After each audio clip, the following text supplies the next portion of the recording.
e sejam muito bem-vindos ao programa onde a estrela é a sua saúde. E hoje eu quero te perguntar uma coisa: quando foi a última vez que você já parou para pensar em como é bom poder mexer o braço, poder mexer os dedos, poder realmente mexer as pernas sem dificuldade? É o tipo de coisa que no dia a dia a gente quase não dá bola, a gente acha que isso tudo aqui é natural, que acontece de qualquer maneira e às vezes em um segundo tudo muda, porque nesse momento existem várias pessoas lutando para recuperar o movimento dos braços, de pernas, pés, articulações do corpo todo, que em um momento funcionavam e elas não davam o menor valor e de repente, às vezes um acidente, uma lesão, muda tudo.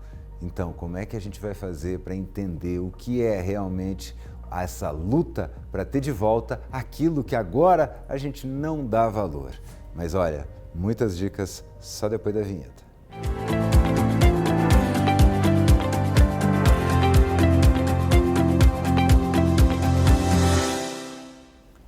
E já estou aqui no estúdio com o fisioterapeuta e gestor em saúde, Dr. Eduardo Carneiro. Seja muito bem-vindo. Ele que, além de fisioterapeuta, é gerente de reabilitação de um dos, vamos dizer assim, das instituições mais referendadas do país, que é o CRER. Seja muito bem-vindo, obrigado pela sua presença aqui no programa. Obrigado pelo convite. É um prazer estar representando também o CRER, né? Como você disse, uma referência aí nacional e internacional em processo de reabilitação. Sim, e assim, é reconhecido por outras instituições também, referendado, tudo. Não, ali funciona mesmo. E eu brinco que a gente tem algumas ilhas de excelência, né? Aqui no Brasil, às vezes a gente fala do SUS aqui, mas existem ilhas de excelência que são formidáveis e o CRER é uma delas. Então eu já queria começar assim perguntando: como que se faz para lidar com tantas reabilitações e ainda tentar manter um padrão que não é encontrado em qualquer lugar? Sim, o CRER existe há 23 anos aqui na instituição, a instituição aqui no estado de Goiás, né? Nós somos certificados como ONA 3, que é a Organização Nacional de Acreditação, o nível máximo, que é nível 3, isso desde 2018. Então, assim, é uma instituição que sempre busca melhorias, certificações de qualidade, segurança no atendimento ao paciente. Recentemente fomos certificados como nível internacional Quimento Diamante, que é o nível máximo também, uma certificação internacional canadense. Então a gente busca sempre processo de melhorias no atendimento humanizado com o paciente, né, um processo de segurança no atendimento com esse paciente também. Então é um processo incansável, vamos dizer assim, de 23 anos sempre atualizando e buscando o melhor para o usuário do SUS, porque somos 100% SUS. Exato, e isso é fantástico, 100% SUS, quer dizer, a pessoa sofreu um acidente e alguém que talvez um tratamento desse pode chegar a $150 mil nos Estados Unidos, em países que não têm SUS. E é um hospital que oferece um processo de reabilitação, né? Desde uma parte de internação até uma parte ambulatorial e 100% SUS.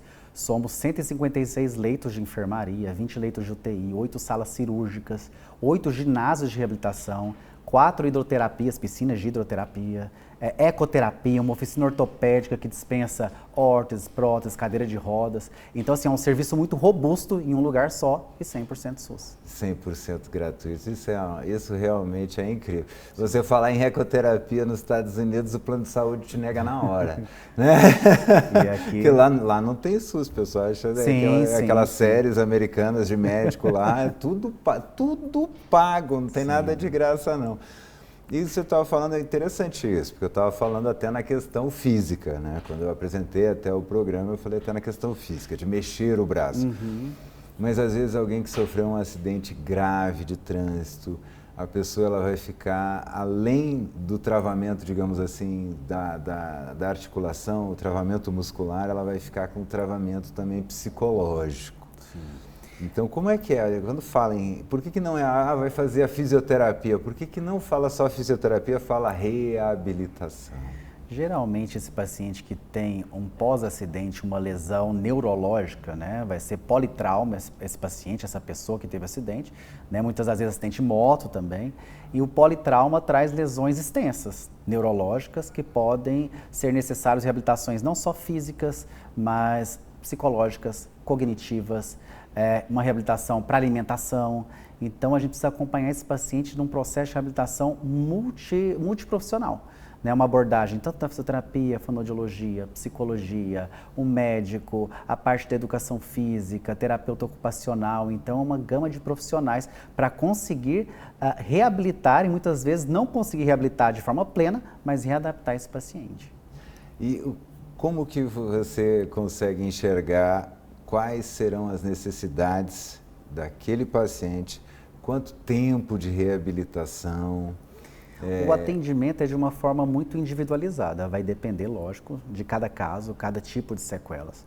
Mas o processo nosso no CRER primeiro ele passa por uma avaliação médica, após essa avaliação médica ele passa por uma avaliação global, é uma junta médica, onde tem uma equipe multidisciplinar. Então tem um médico, um físio, um fono, um TO, um psicólogo, um assistente social e um enfermeiro, que vai avaliar esse paciente de forma global.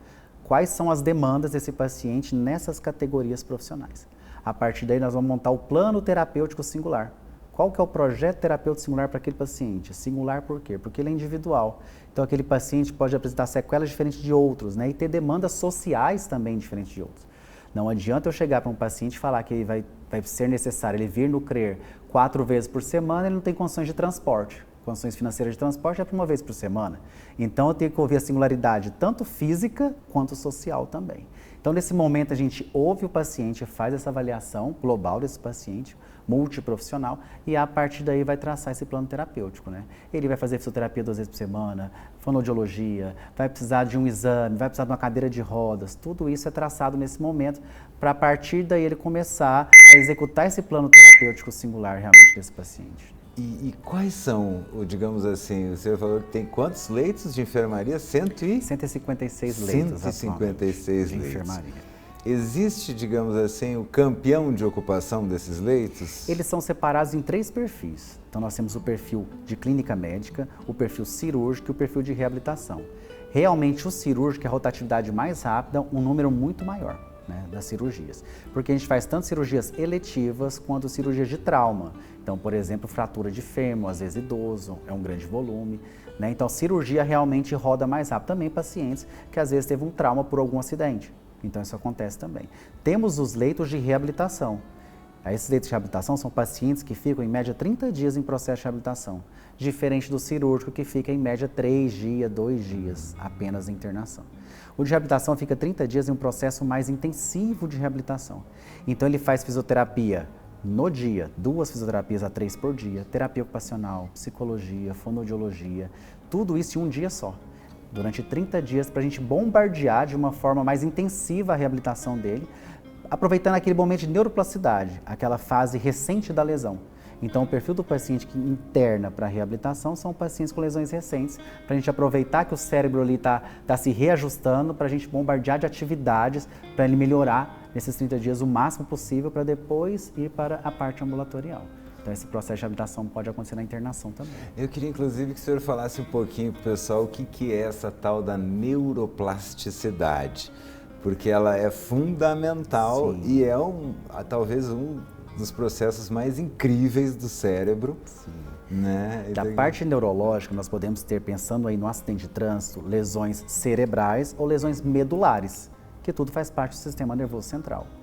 A gente precisa de uma janela de tempo, vamos dizer, de até 6 meses, até no máximo 1 ano de lesão, esse cérebro, essa parte do sistema nervoso central consegue se reajustar. Né? Então, lesou uma área, por exemplo, um paciente que teve o trauma crânioencefálico pelo acidente de trânsito. Então, uma área frontal, por exemplo, do cérebro foi lesada. As outras regiões tentam, por meio de fisioterapia, por meio de estímulos, substituir a área lesada, vamos dizer assim. Essa seria a neuroplasticidade. E existe um tempo de janela. Então, após 1 ano de lesão, o cérebro já não consegue ajustar tão bem até 6 meses, 1 ano após a lesão. Então, a iniciação de um processo de reabilitação mais precoce é fundamental para a gente não perder esse tempo aí de janela pós-lesão, seja por acidente de trânsito. Por exemplo, assim, sofreu um acidente, aí por uma pancada na cabeça, você perdeu um pouco o movimento da mão aqui. Uhum. Se eu esperar 1 ano, o meu corpo já acostumou com aquela mão não funcionando, é isso? Quer dizer, depois de 1 ano, o corpo já acostumou, o cérebro vai continuar daquele jeito. Se ficar 30 dias lá, levando, diga como você diz, bombardeado por estímulos, o cérebro, eu preciso continuar usando essa mão, eu vou ter que dar um jeito, deixa eu usar o outro pedaço do HD aqui. Isso, né? E aí vai seria indo. nesse sentido. Cientificamente isso é comprovado, né? Então, a gente precisa com que esse paciente que teve uma lesão e foi, por exemplo, para um atendimento no UGO, no GOL, primeiro atendimento, precisou de uma cirurgia ou não, estabilizou clinicamente, esse paciente já tem que ir para um processo de reabilitação já de imediato. A gente sabe que o GOL e o UGO, por exemplo, não são especialistas em reabilitação, mas urgência e emergência. Estabilizou esse paciente, ele tem que ter um acesso mais rápido no CRER, por exemplo, para iniciar o processo de reabilitação justamente por isso. Então, terão técnicas mais específicas da fisioterapia, da fonoaudiologia, da terapia ocupacional, para fazer com que as áreas intactas ali do cérebro consiga substituir o máximo possível da área que foi lesada.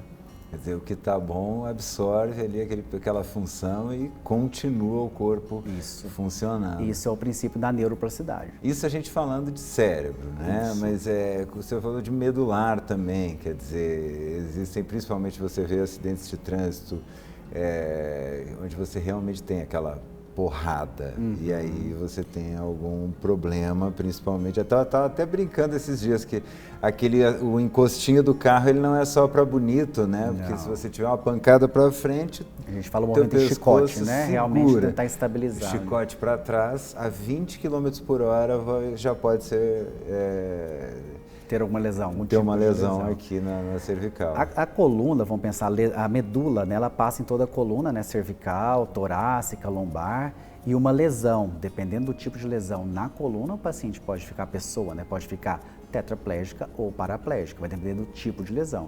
E atualmente, por exemplo, hoje no CRER temos mais de 80 pacientes em processo de reabilitação pós-acidente de trânsito, em processo ambulatorial.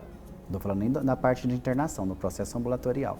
E esses pacientes, a maioria é lesão medular, justamente moto, né? Então que atinge muito a região torácica, porque a região torácica, onde passa a medula, é a região maior do que a cervical. Né? Então temos muito mais pacientes paraplégicos ou paraparéticos, né? Que existe algum movimento preservado ainda, em processo de reabilitação no CRER, na parte ambulatorial. Então hoje, 40 a 45% dos pacientes em reabilitação pós-acidente em ambulatório no CRER são pacientes com lesão medular. Quer dizer, é algo que precisa cuidar mesmo, né? Meu avô já dizia, né? Eu amo moto até hoje. Mas meu avô dizia, o para-choque é teus beiços, né? Então tem que cuidar. Realmente, tem que cuidar. E dentre os acidentes de trânsito que a gente tem, estatisticamente, os pacientes que estão sendo atendidos no CRER, 60% é moto. Né, seguido de 30% automobilístico, e aí nós temos aí 10% que é atropelamento. Então 60% é por acidente de moto. E eu li um dado muito interessante também, porque a gente às vezes ouve, né, muito homem batendo o peito e diz que é bom motorista, mas não é porque faz a baliza bem, quer dizer que é bom motorista, porque eu estava vendo que 70% dos acidentes automobilísticos são causados por homens. Né? Eu não lembro agora, acho que é de 18 a 35 anos. Isso, de 20 a 40 anos é a grande maioria, dá 55% das pessoas vítimas de acidente de trânsito, numa faixa etária entre 20 a 40 anos, né? 55%, e 70%, como você diz, o sexo masculino, que se aventuram mais. Não, eu sou bom motorista. Não, você sabe fazer baliza. Bom motorista é o que não há, né? O que não provoca acidente. Isso que seria o ideal, né? E a gente sabe que tem muitos fatores, né, do acidente de trânsito, muita imprudência realmente, né, de se achar um bom motorista, mas entre outros fatores, abuso do álcool, uso de celular, o não uso do cinto de segurança, né, a questão da manutenção do veículo, né, ruim, enfim. Tem vários fatores aí que a gente tem que analisar. Às vezes a gente até, ouvindo jornalismo factual, né, e às vezes a gente falava, chegavam vídeos, né, onde estava lá a mãe, o pai em cima da moto e a criancinha enfiada aqui no meio. Então eu sei que às vezes é muito fácil a gente olhar e falar, nossa, que absurdo, que perigo, mas às vezes é a única maneira que a família tem para levar aquela criança para a escola. Tem uma questão social então, aí também. Isso que eu achei interessante que o senhor falou lá no começo. Tipo, o paciente mora longe, não adianta eu prescrever algo para ele que ele não vai conseguir cumprir. Precisa ser realista, né? A gente tem que avaliar de uma forma, a gente fala muito biopsicossocial, né? A gente precisa avaliar toda a parte biológica, né, a lesão, enfim, a parte física, a parte motora, como você disse, perder o movimento, mas a parte psicológica e a parte social, né? Então não adianta hoje a gente ter um olhar só como profissional da saúde, né? Então, às vezes, o médico, a equipe de saúde vai centrar o tratamento no conceito dele, né? Então, assim, eu como médico acho que você tem que fazer isso, mas espera aí, será que ele, o paciente, a família vai conseguir executar aquilo que está sendo prescrito? Então, hoje a gente tem que avaliar muito mais e isso passa por certificações em saúde, o CREA hoje é certificado, como eu disse no início, que a gente tem que começar a virar esse olhar. O olhar não é para a equipe de saúde, o olhar é para o paciente e o familiar. Ele realmente tem que falar o desejo funcional dele, a questão social dele, para a gente mediar e a partir dali traçar um plano terapêutico. Então não é centrado no médico nem na saúde, é centrado muito mais no paciente e no familiar. Sim, genial. Quando você muda a ótica, você muda tudo. Sim. Né? Eu gostei, depois eu quero falar sobre essa história do biopsicossocial, que eu adoro as coisas que eu aprendo aqui, as palavras que eu aprendo. Mas você falou na questão do familiar. A família, qual é o papel da família numa recuperação dessas? Olha, é fundamental e a gente vê que muitos familiares, muitas famílias mudam a dinâmica, né? Então, às vezes, quem teve o acidente é o provedor da casa, né? É o pai de família, é o que tinha moto, que fazia entrega, né? Que sustentava a esposa com 3 filhos, enfim. Então, muda todo o contexto familiar. Né? Geralmente ele vai precisar de um auxílio, né? Um auxílio, estou falando motor mesmo, ele fica dependente nas atividades de vida diária. Ele fica dependente para vestir uma roupa, dependente para se locomover numa cadeira de rodas, ele fica dependente para um banho, para se alimentar. Então vai depender de um terceiro. Então mais uma pessoa da família, vamos dizer, é afetada, né? Para ficar ali para cuidar de quem teve uma lesão neurológica muitas vezes grave. Então a dinâmica familiar muda toda. E a gente foca muito no familiar também, porque a gente precisa capacitar esse familiar para que ele entenda o tipo de lesão que esse paciente teve, esse ente da família teve, como ele vai lidar com esse tipo de lesão. Então precisa de um apoio psicológico, não só para o paciente, tem que ter um olhar para esse familiar, um apoio psicológico, cursos de capacitação, como que ele vai trocar de roupa esse paciente, como que ele vai dar o alimento se esse paciente engasgar, como que ele vai dar a medicação, como que ele vai transferir esse paciente da cadeira de rodas para a cama se esse paciente cair e ter uma maior lesão. Então a gente tem que capacitar esse familiar de como vai lidar com esse ente também no dia a dia. Então muda totalmente a dinâmica. Isso que o senhor falou é fundamental. Eu vou dizer o porquê que é diferente e difícil você ser cuidador de alguém. Por exemplo, o arrimo da sua casa, que era o cara que saía para fazer a entrega lá do lanche, trazer o dinheiro, né, das entregas para sustentar a sua família. Ele se machucou. A primeira coisa que acontece é que não entra mais dinheiro em casa. Segunda coisa que acontece é que a pessoa que cuidava do resto da casa começa a ter que cuidar exclusivamente daquele acidentado, né? Do machucado, seja, né? Não é só de moto que existe acidente em obras, existem acidentes de trabalho vários. E não é fácil porque uma coisa é você trocar uma criança, você dar banho numa criança, você levantar um adulto, né, de 80 quilos para botar embaixo de um chuveiro e dar banho, não é fácil. Então, quer dizer, essa pessoa também vai começar a sentir dor, logo, muito cedo, né? Então, você falou que tem também lá no CREA essa preocupação com essa. Como é que funciona essa preocupação? A gente tem um programa que chama Capacitar para Cuidar. É um curso onde tem várias abordagens, vários temas para que o cuidador participe. E um dos cursos também é sobre como transferir e fazer mobilidade com esse paciente. Mobilizar, virar de lado na cama, passar por uma cadeira, levar para um chuveiro, né? Então, todo esse processo para que ele faça de uma forma biomecânica sem ter lesões musculares, enfim, por causa do processo ali do peso do paciente. Então, tudo isso também é explicado e ensinado de forma prática também nesse curso. Então, esse curso fala sobre como evitar lesão por pressão, que são as escaras, né? Quando o paciente fica muito tempo ali acamado, né? Como evitar, como que dar o alimento para esse paciente para ele não engasgar, né, posição adequada, para ele não broncoaspirar, que a gente fala. Algumas questões de risco de queda também, como manusear esse paciente para evitar queda. Enfim, é um curso que ele participa, são alguns dias de curso que ele tem que frequentar para que complete aí a grade de curso, para que ele fique capacitado realmente para lidar com esse familiar. Eu achei incrível. Como é que é o nome? Capacitar para cuidar. Capacitar para cuidar. Até o nome já é bonito e faz todo sentido ter isso. Eu cuidei de quase todos os... Todos ainda da minha família foi eu que cuidei, porque eu era grande e para mim era mais fácil. Então, mas mesmo assim, meu avô tinha 1,92 m. Para dar banho naquele homem ali, meu irmão chegava no final, parecia que tu tinhas brigado com um campeão de UFC, né? Não é fácil, não. A gente sabe que não é fácil, a gente explica até também de alguns autoalongamentos para fazer, né? Para evitar lesões, tudo isso é explicado no curso.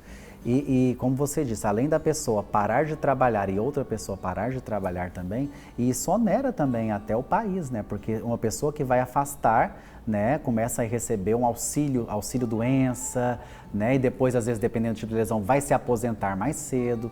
A gente falou de pessoas aí de 20 a 40 anos, então idade produtiva, né, máxima, né? Pessoas que estão pleno para produzir e ficam aí acamados, por exemplo, com lesões neurológicas graves. E tem uma coisa que é fundamental, que às vezes a gente não se dá muita conta, mas o ser humano ele precisa se sentir útil. Sim. Né? Então, uma coisa é você se aposentar, claro, todo mundo tem o sonho de, depois de ter feito muita coisa, se aposentar e curtir. Agora, você se aposentar sem ter conseguido exercer seu potencial, aí é outra história. É frustrante. Sim, aposentar numa fase aí de 20 a 40 anos, né? Numa fase aí muito produtiva, né? Então, o CRER também pensa nesse processo de inclusão. Então, a gente está falando aqui do processo de reabilitação, mas chega numa fase do processo de reabilitação que a gente vai para a readaptação. Né? O nome do hospital é CRER, Centro de Reabilitação e Readaptação. Então, às vezes, tem casos que a gente reabilita ao máximo e ele não volta na situação plena como era antes da lesão. E a gente vai para a parte de readaptação, que aí vai incluir a parte da adaptação por meio da inclusão dessa pessoa na sociedade. Como você disse, como é que eu vou adaptar ele voltar a trabalhar, né? Não necessitar de aposentadoria, de auxílio saúde, auxílio doença, né? Mas para ele para o mercado de trabalho, né? Na cadeira de rodas, né? Como que a gente vai adaptar? Então a gente tem cursos de capacitação também para que ele seja incluído no mercado de trabalho. E eu vi uma coisa que é muito interessante, né? A gente estava falando de família, de tudo, que as pessoas, tem uma pesquisa muito grande que foi feita com pessoas que ganharam muito dinheiro por algum motivo, né? Seja loteria, algum prêmio, herança, ganharam dinheiro. E pessoas que tiveram grandes traumas, inclusive cadeirantes. E aí a pesquisa chegou na seguinte conclusão: depois de 6 meses, você volta a ser o que é.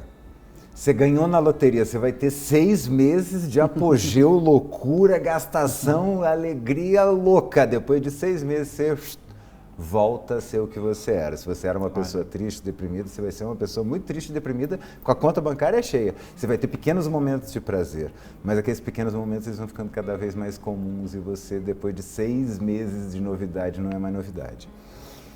E quem foi parar numa cadeira de rodas depois daquele primeiro impacto violento, daquela primeira depressão, depois de 6 meses, se ela era uma pessoa feliz antes, ela vai continuar sendo uma pessoa feliz, mesmo em cima de uma cadeira de rodas. O senhor consegue enxergar isso no CRER? Sim, a psicologia trabalha todo esse processo, né? A gente fala do processo de luto, né? O processo de negação, de revolta que esse paciente tem, essa pessoa tem, quando tem uma lesão incapacitante, né?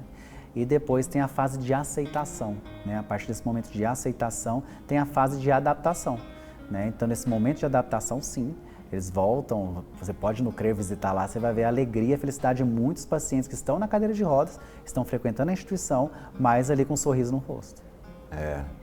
Qual é a parte mais difícil de reabilitar? Eu sei que é uma pergunta, e é uma pergunta até mais pessoal do que realmente clínica. Assim. Eu acho que a pessoa que está, o profissional primeiramente, o profissional para ser um reabilitador, vamos dizer assim, ele tem que ter muita empatia, né? Muita empatia com toda a situação do próximo, né? Se não tiver empatia, ele não se coloca no lugar do outro e não entende o processo de reabilitação que precisa passar aquela outra pessoa ali que ele está atendendo.